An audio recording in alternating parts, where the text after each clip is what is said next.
Le 10h midi, Sud Radio Média, Valérie Expert, Gilles Gansman. Bonjour à toutes et à tous, bonjour Gilles Gansman. Bonjour Valérie. Bonjour Christine Bravo. Bonjour Valérie. Merci d'être avec nous ce matin depuis votre péniche sur la Seine. Merci à vous. Vous vivez en Corse, mais vous avez un pied-à-terre à Paris et vous y êtes revenu quelques jours. Vous n'êtes pas très contente d'être revenu à Paris. C'est épouvantable. Ouais. Parisienne, je suis née à Paris, j'aimais Paris. Je suis revenue comme tous les réfugiés sanitaires corse. Pour des raisons de santé, vous savez, il y a des avions qui partent Marseille, Paris pour aller consulter. On est un peu dans un désert médical, il faut bien le dire, en Corse, surtout quand on a des problèmes un peu compliqués. Et j'ai pas compris ce qui m'est arrivé. C'est-à-dire, j'ai mis de ma péniche, donc dans le 5e, jusqu'à la clinique, dans le 9e, 1h30. Ouais. Aller, 1h30, retour. Dans les klaxons, dans les incivilités, dans les injures, dans le bruit, dans les embouteillages. J'ai pas compris ce qui m'était arrivé. Est-ce que Paris a changé en 3 mois? Ou est-ce que vous vivez ça tout le temps? Alors, comme dit la mairesse de Paris, vous êtes une peine à jouir. Non, mais elle est gonflée. Hein. En plus, franchement, il y a 10 ans, je l'ai soutenue. Je trouvais ça formidable, une femme espagnole, enfin. Mais là, ce qui est en train d'arriver, là, par exemple, je suis en face du pont Sully. Alors le Sully, c'est vrai qu'il y a un bateau à passagers, un gros bateau mouche qui a foncé sur un pilier. Là, c'est hérissé de ferraille, et les travaux commencent à 3h du matin. Et ça tape. Alors, je sais qu'ils ont la pression des Jeux Olympiques, mais comment ils vont faire?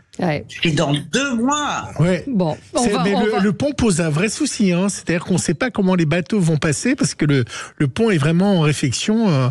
On n'est pas sûr qu'il soit prêt. On va reparler bateau avec Christine Bravo. Bien sûr, Christine, vous avez un magnifique bateau sur la Seine, froufrou, bateau de promenade, bateau de plaisance, ou à bord duquel vous faites des visites historiques. On va parler d'histoire avec vous, puisque ce matin, on vous a invité pour parler de votre émission Sous les jupons de l'histoire, et ce samedi à 21h, Madame Royale.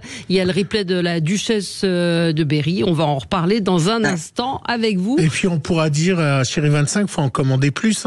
Ah bah oui. Parce que 2 nouveaux inédits alors qu'ils font que de l'ardif qui cartonne. Je connais un peu Christine, c'est peut-être elle qui n'a pas trop envie, si?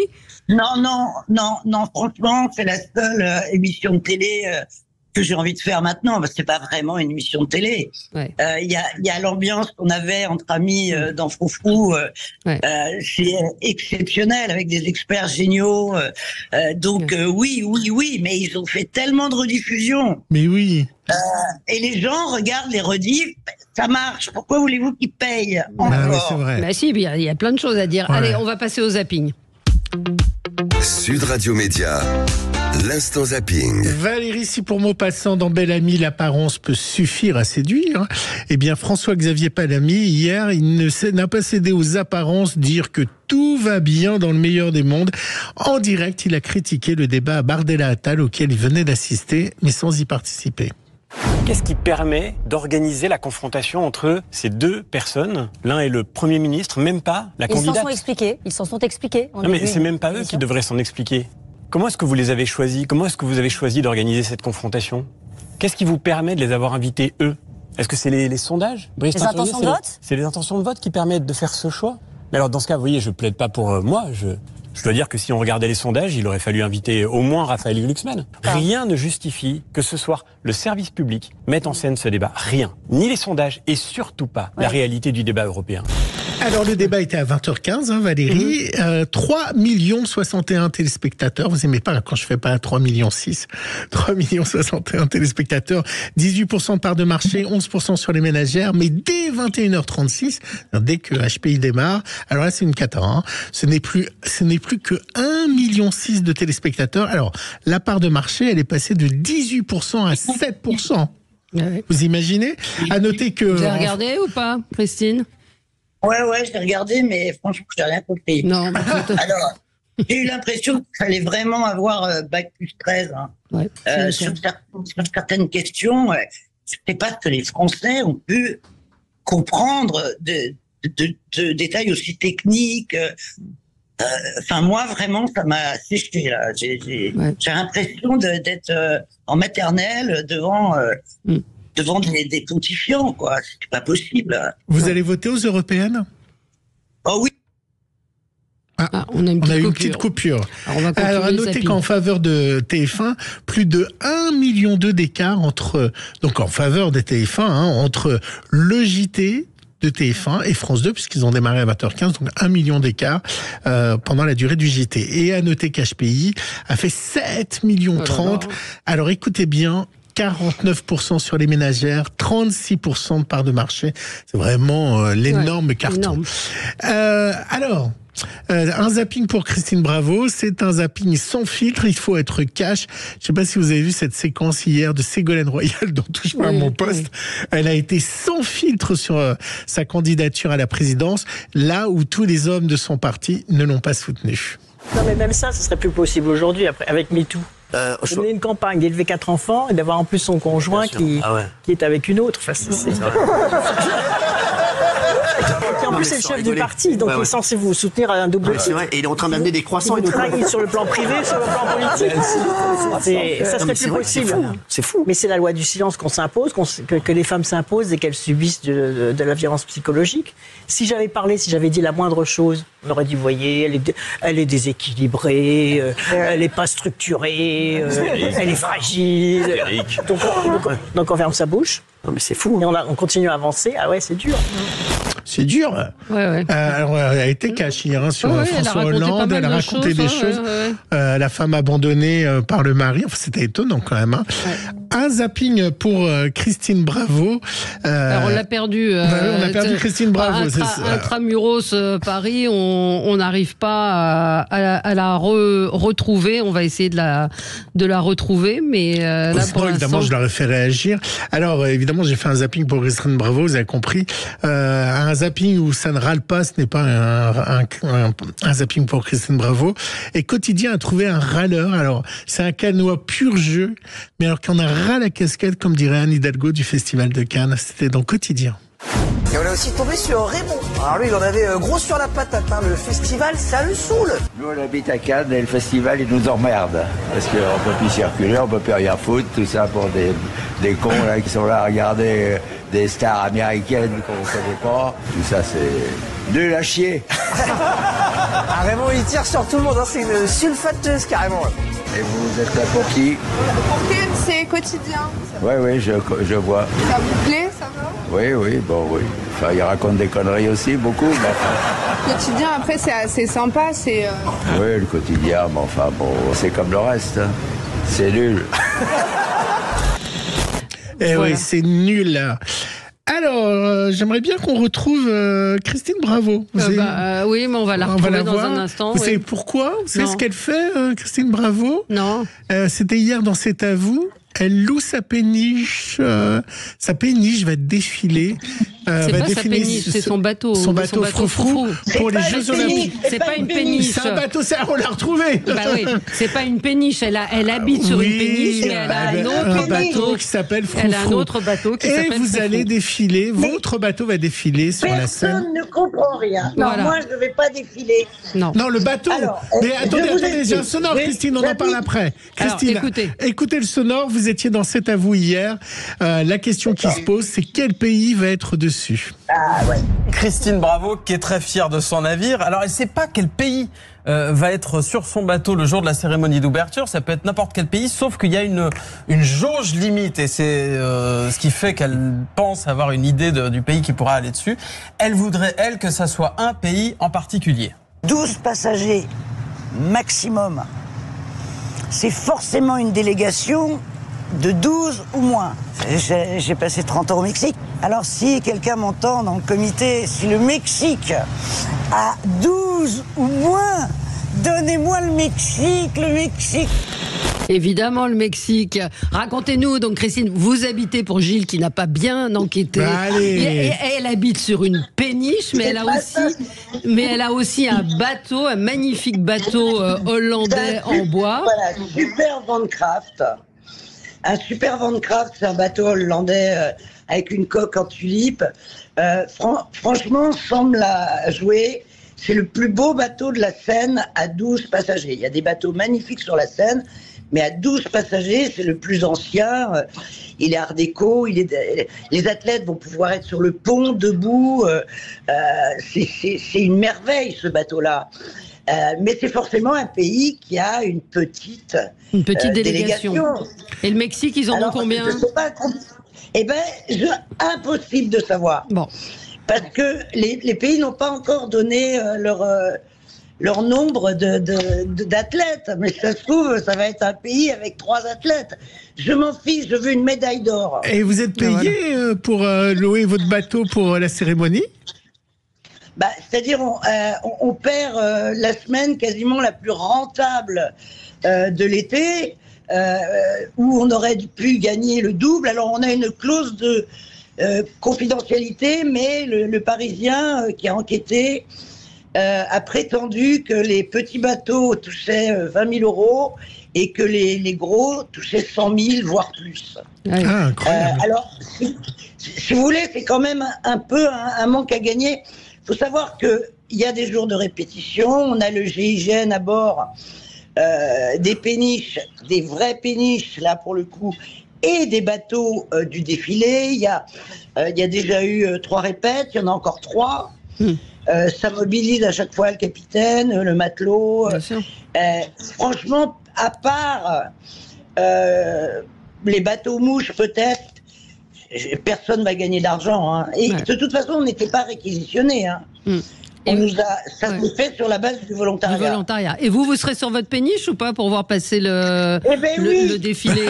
Oui, vous m'avez même invité hier soir, je dois le dire. Ouais, vous avez dit, moi, je ne serai pas à Paris. Gna, gna, gna.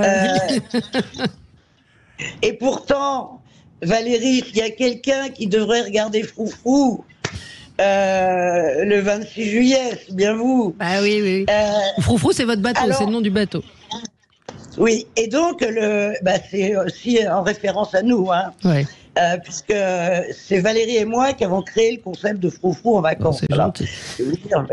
Alors donc, non, moi je suis dans un petit bras de la Seine, donc les athlètes, je vais les voir allez, je suis en train de regarder là, mais à 3 mètres. Ouais. Donc je vais devenir dingue de voir mon bateau avec des athlètes olympiques depuis ma péniche. Il a compris, monsieur? Oui, j'ai compris.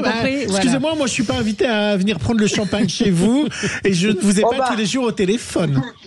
Moi non plus. Non, mais alors attendez. Je connais Valérie. Non, moi non plus. On ne s'est pas parlé depuis très longtemps. Mais on a préparé cette émission ensemble hier. On a même évoqué l'idée de se voir, mais l'idée d'aller de Boulogne au 5e arrondissement, malgré mon envie de voir Christine, m'a découragée, pour tout vous dire. Parce que je pense que je vais mettre 2h30 pour arriver, pour traverser Paris. Mais bien sûr. Bon, enfin bon, c'est notre histoire. Qui m'est arrivé hier. Ouais. Et votre amitié vaut plus que 2 heures. Oui. Et pour finir, on finit toujours en musique. C'était également sur le plateau de C'est à vous. Il y avait le groupe Bon Entendeur. Alors, je ne sais pas si vous avez entendu. Ça cartonne pas mal. Ils ont repris le tube de Nicoletta. Vous savez, Fio Maravilla. D'accord. Donc ça va vous plaire. Fio Maravilla. Allez, c'est 3 bouts de tôle, de planches de bois. Paradis de bidonville. Je comprends pas, ils reprennent quoi? Ils reprennent la voix ou ils rechantent dessus? Ils l'ont réadapté, c'est ça, les trucs modernes. C'est une arnaque. Mais je savais. C'est une arnaque. Même ce son-là, vous aimez pas? Mais si, j'aime bien. C'est qu'on a le gagnant de The Voice, on a dit. Mais c'est la voix de Nicoletta. Ah oui, mais c'est ça un remix. D'accord. Bon, je suis vieille définitivement. Bien, quand même. Oui, non, c'est vachement bien. Non, c'est vachement bien. Mais vous regardez The Voice, tout ça? Non. Hein. Moi Ça va pas à la tête, j'ai un moulin qui donne sur la mer et le maquis. Moi, je vais regarder la télé, mais jamais de la vie. Allez, on va quand même nous la regarder avec vous. Sous les jupons de l'histoire revient ce samedi avec un inédit, je vais y arriver, Madame Royale. À tout de suite.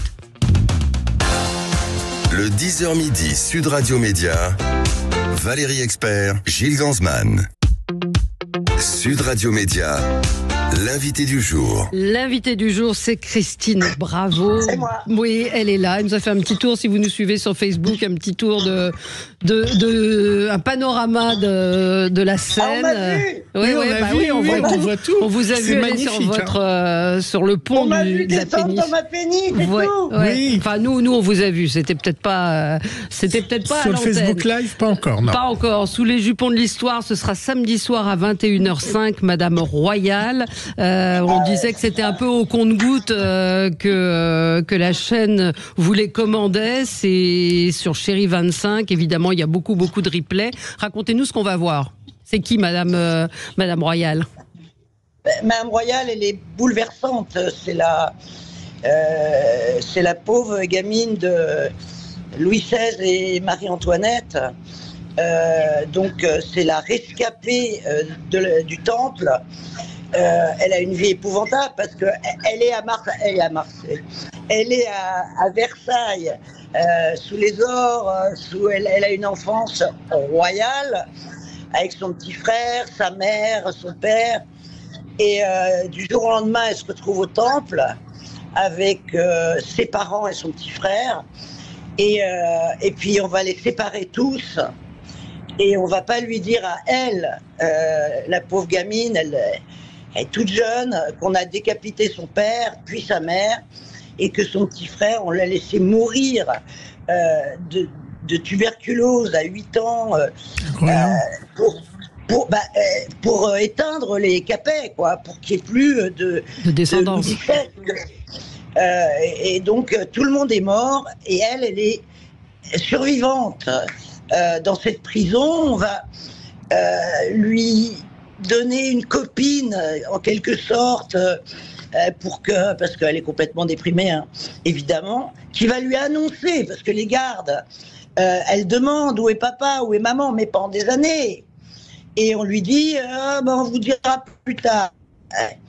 Et là, quand la copine lui dit, voilà, ils sont tous passés à la guillotine, à part le petit frère qui est mort d'une agonie épouvantable, il y a de quoi devenir dingue. Or, c'est une femme, parce que l'Autriche, elle est autrichienne bien sûr, elle est française, mais Marie-Antoinette était autrichienne, et l'Autriche n'a pas fait un geste pour sauver Marie-Antoinette alors qu'il pouvait absolument le faire. Mais le gars, il en avait rien à foutre. C'est un peu le ton c'est un peu le ton des jupons, c'est-à-dire on parle d'humanité, on parle de sexe, de la vie quotidienne, d'humain. Voilà, d'humain. On est uniquement dans l'humain. Et cette jeune fille, finalement, on va la renvoyer en Autriche, et toute sa vie, elle va se battre pour la France. Elle n'aura aucun esprit revanchard pour les révolutionnaires. Elle va revenir en France. Elle va, aux côtés de Charles X, elle va réessayer d'incarner ce qui reste de sa lignée, parce que après c'est la branche des Orléans, les survivants, c'est-à-dire la branche cadette. Mais elle a une vie épouvantable. Alors, et j'ai beaucoup de tendresse pour elle. Elle est très résiliente. Ce que je vous propose, Valérie, Christine, c'est d'écouter la bande-annonce. Depuis le château de Versailles, Christine Bravo et ses experts révèlent les secrets de Marie-Thérèse Charlotte de France, surnommée Madame Royale. Fille aînée de Louis XVI et Marie-Antoinette, elle est la seule des enfants royaux à survivre à la Révolution française. C'est vraiment la grande star de la monarchie, mais elle a une personnalité très complexe, à la fois angélique et sanguinaire. Napoléon a cette phrase sur elle, c'est le seul homme de la famille des Bourbons. Alors, elle va épouser le duc d'Angoulême. Alors, il est un peu... Ah ouais, non, c'est le nigaud de la famille. Non. Inédit, sous les jupons de l'histoire de Madame Royale, présenté par Christine Bravo, samedi à 21h05 sur Chérie 25. Alors moi je voulais savoir dans les rubriques, parce que c'est comme un journal People, un magazine People de l'époque, mode, beauté, amour, santé, cuisine, loisirs, à quel moment vous avez encore plus de plaisir à animer, quelle rubrique vous séduit dans le sexe. J'allais le dire. Ouais, mais le sexe, souvent, moi je regarde pas mal, souvent il pue, il sent pas bon à cette époque. Le sexe, la santé, attendez, excusez-moi, il y a une grosse péniche qui passe là, et donc ça fait du bruit. Ah, voilà, les bateliers, on se salue toujours, hein, voilà, c'est comme ça, c'est la tradition. Ouais. Mais lui, il fait beaucoup du bruit là, pour Marly là. Bon, c'est pas grave, on l'entend pas. Donc vous, c'est le sexe à l'époque qui vous plaisait. Alors, qui vous plaît. Le sexe, pourquoi? Parce que c'est Stéphane Clerget. Oui. Si c'était le sexe pour le sexe, ça n'a aucun intérêt, mais il est tellement drôle. Ouais. Et puis, bon, c'est un psy, un pédopsychiatre historien, donc il fait aussi la psychologie d'une manière incroyable, et l'amour. Mais Marc Fourny, qui nous fait du people. Oui, c'est drôle aussi. Je l'adore aussi. De toute façon, écoutez. Moi, j'aime bien la cuisine. On découvre des mets incroyables. Mais c'est dingue. Et en plus, c'est le chef. Serge Alzera. Ouais. Ouais. Qui vous m'avez dit? Serge Alzera, qui fait la cuisine. Voilà, Serge Alzera, qui a l'auberge L'Opportun à Paris, qui fait des recherches et qui cuisine les plats. Ouais. Alors, quand on est au Moyen-Âge, je vais vous dire, il en bave pour trouver les potions. Hein. Ouais. Mais, et puis il y a des trucs qui sont absolument imbouffables, dégueulasses. Mais on apprend par la cuisine. Pourquoi on appelle la margarita? Bon, ça tout le monde le sait. Non, allez-y. Comment? Pourquoi ça s'appelle la margarita? Moi, je ne sais pas. Eh ben, c'est une marguerite qui était reine d'Italie. Je ne sais plus laquelle c'était d'ailleurs, mais elle s'appelait forcément Margarita. Et les couleurs sont les couleurs du drapeau italien. Ouais. Vous parlez de la pizza. Pas de la boisson. Moi, je pensais à la margarita, oui, la boisson. Aussi. Mais non. La pizza margarita. Mais oui, moi aussi. La pizza margarita. Il y a les couleurs du drapeau italien, je le pigeais. Mais oui. Ben oui, blanc avec la mozzarella. Oui, évidemment. Moi aussi, j'ai pensé à la margarita qu'on boit. Non, mais on était reparti au Mexique, nous. Mais vous êtes des alcooliques. Attendez, la margarita. Si vous parlez de margarita, tout le monde pense à la pizza. Bah non, on a pensé au cocktail. Vous voyez, on est déjà à l'apéro, on est déjà comme ça.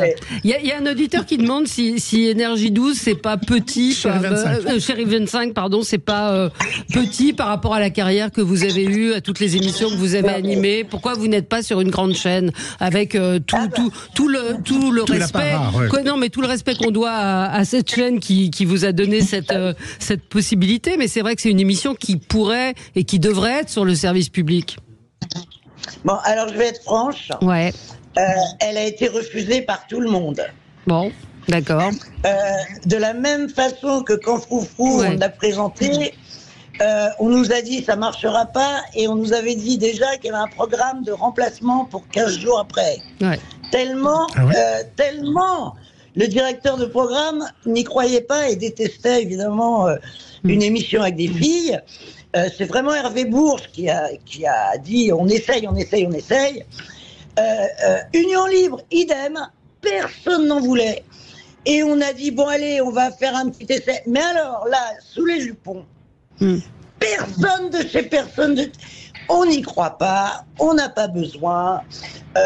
On a déjà Stéphane Bern. Et Franck Ferrand, c'est comme si vous disiez on a Colombo. Oui. Alors on va pas faire Hercule Poirot, on va pas faire les experts, on va pas faire. Non mais c'est dingue. Oui, parce que ça n'a rien à voir. Ça n'a rien à voir dans le ton, dans ce que vous racontez. Ça n'a strictement rien à. Oui, et puis le format est tellement original. Ouais. Et attendez, on m'a communiqué les chiffres récents d'une diffusion d'un des derniers numéros. C'est hallucinant. C'est une cible. Qui est 2 fois plus importante sur la tranche. Alors moi, maintenant, je n'y connais plus rien, mais des 20 ans à 35-40. Alors, il paraît que c'est une cible recherchée. Oui, samedi dernier, vous avez bien marché. Elle a fait une audience phénoménale, vous regarderez, parce que moi, samedi dernier. J'ai pas réussi à comprendre les chiffres qu'il me donnait. 1,6, alors que la case est à 0,6. Enfin, c'est ça. Et c'est surtout que c'est extraordinaire. En Corse, dans les supermarchés, maintenant les gens m'interpellent pour les jupons en disant mon gamin qui détestait l'histoire, il a 16 ans, il se met devant les jupons, il est mort de rire. Et c'est exactement ça.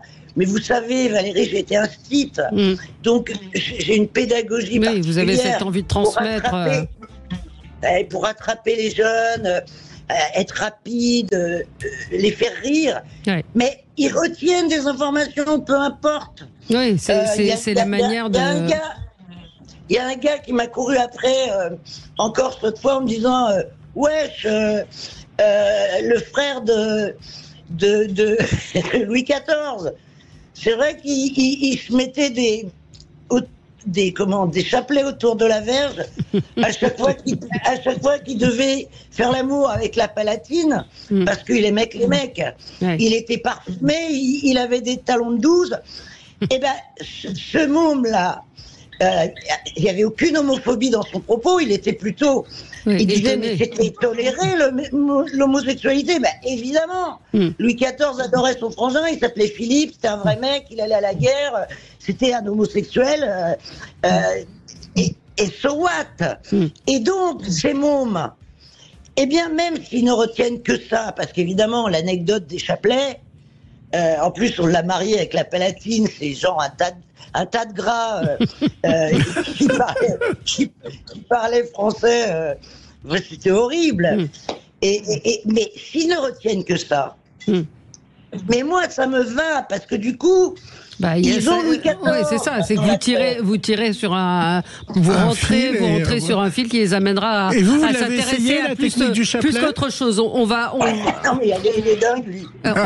marquer une pause et on se retrouve dans un instant avec Christine Bravo. Le 10h midi, Sud Radio Média, Valérie Expert, Gilles Ganzmann. Le 10h midi, Sud Radio Média, Valérie Expert, Gilles Ganzmann. Et l'invité du jour, c'est Christine Bravo. Je trouve très sympa, Gilles. Oui. C'est gentil. Ça me fait plaisir. Il est mignon comme tout. Oui. Je viendrai boire une coupe. On s'entend bien, on se connaît depuis longtemps. Depuis 7 ans. Voilà. Mais je ne le connaissais pas. Moi, je connaissais si pas. On s'était vu une fois au moment où Valérie m'avait emmené sur le plateau. Non, on s'était rencontrés. Moi, j'avais été sur le plateau de Froufrou pour Ligne de Mire à l'époque. J'avais filmé Jérôme Brevon en coulisses. Ça date. Mais oui, mais ça a tellement marqué. Et il y avait, alors je peux le témoigner, il y avait Nikos qui était pompette. Non, mais pas sur Froufrou, hein. Il n'était pas là, Nikos. Il n'était pas né. C'était pas Froufrou, il n'était pas né. C'est du Gilles. Ça, c'est du Gilles, voilà, la précision. Vous voyez? Non, mais c'était pas Froufrou, c'était en effet. Union libre. Ouais, absolument. Union libre. Je vous pose la question classique, ça vous manque la télé, Christine? En dehors des jupons de l'histoire? Non, mais ça n'a pas la tête, non. Non, mais vous ne pouvez pas imaginer la qualité de vie que j'ai en Corse. Le civisme des Corses qui s'arrête. S'il y a un piéton devant un passage clouté ou pas un passage clouté, le Corse s'arrête. Le Corse ne klaxonne jamais. Oui. Le Corse est poli, bien élevé. Je ne sais pas d'où ils tiennent la réputation. Oui, c'est pas la réputation qu'ils ont, ouais. Mais c'est incroyable, mais j'en reviens pas. C'est une terre d'accueil, et puis, non mais aller m'enfermer dans un studio de la Plaine Saint-Denis pour tourner une émission, mais c'est cauchemardesque. À mon âge, il me faut 8 ans de maquillage et de coiffure. Est-ce que vous savez, on est en 2024, Froufrou c'était en 92, il n'y a pas eu d'hommage pour les 30 ans de l'émission, il n'y a pas eu de... Ils s'en foutent. Hein? Ils s'en foutent. Vous en foutez? Ils s'en foutent. Ils s'en foutent. Oui, mais regardez, juste, il y a Ardisson qui a fait sa chaîne, il y a De Chavannes qui a eu des émissions entières sur les meilleures années de Coucou c'est nous. Il n'y a pas d'archives de Froufrou qui ont été rediffusées. Il n'y a pas eu de ce travail de mémoire qui a été fait sur cette émission qui a quand même marqué les gens. Vous savez pourquoi ? Parce qu'on était des femmes. Ouais. Et que c'était les hommes qui avaient le pouvoir, qui se distribuaient la part du gâteau entre eux. C'était eux les animateurs-producteurs, c'est eux qui gagnaient de l'argent. C'était les rois du monde. Et nous, on était une sous-catégorie, un peu comme un ovni. Quand je tombe sur des extraits, c'est surtout les Corses qui m'en parlent. Ils me disent, on a vu un extrait de Froufrou dans un bêtisier ou d'Union Libre. Ils sont morts de rire. Et moi aussi, parce que... Mais ça n'a pas vieilli. Je vous jure, Valérie... Mais c'est incroyable, Valérie. J'ai revu la séquence avec Pierre Arditi et vous, où on pleure de rire. Oui, mais il n'y a pas que ça. Moi, j'ai vu. Toutes les séquences sont cultes et elles ne sont pas tellement exploitées, justement, parce que vous parlez d'une autre époque, mais aujourd'hui, ça a un peu changé. Il y a des femmes, normalement, à la tête des pros. Ouais, bon, ça vous fait marrer. Non, mais attendez. Alors là, oui. Ah non, mais attendez. Les femmes journalistes, oui. C'est indiscutable. Femme animatrice, grand créneau, grand horaire et seule. Hein. Je ne vous parle pas des potiches. Hein. Allez, il y a qui ? Il y a une fille géniale au maternel, mais l'horaire, voilà, moi je ne suis pas devant.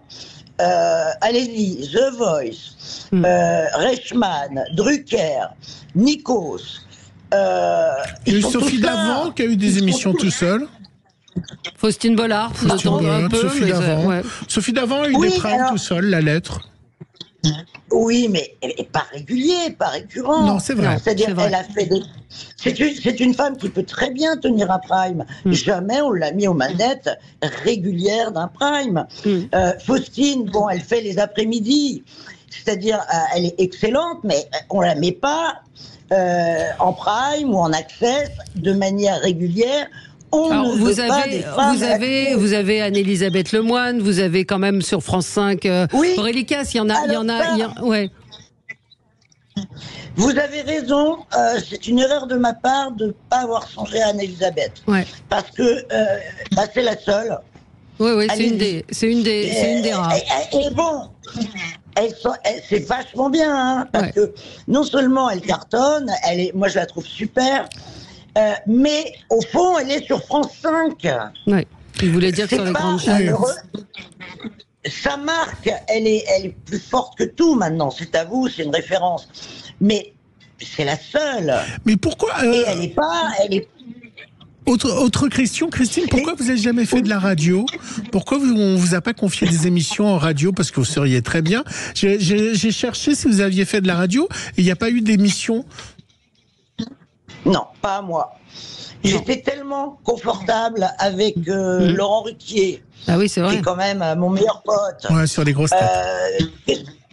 Ouais, mais avant les grosses têtes, on a fait On va se gêner.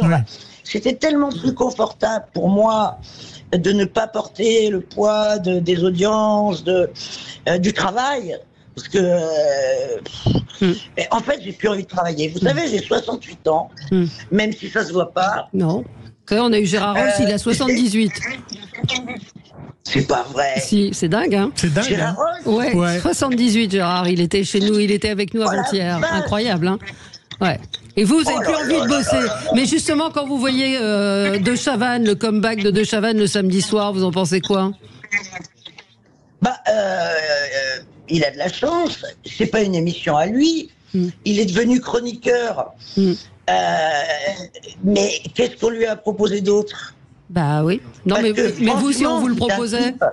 Vous savez très bien que j'ai eu avec lui des mots, mais c'était quand même l'un des meilleurs animateurs, toutes générations confondues. Enfin, moi, j'ai jamais vu un gars comme ça.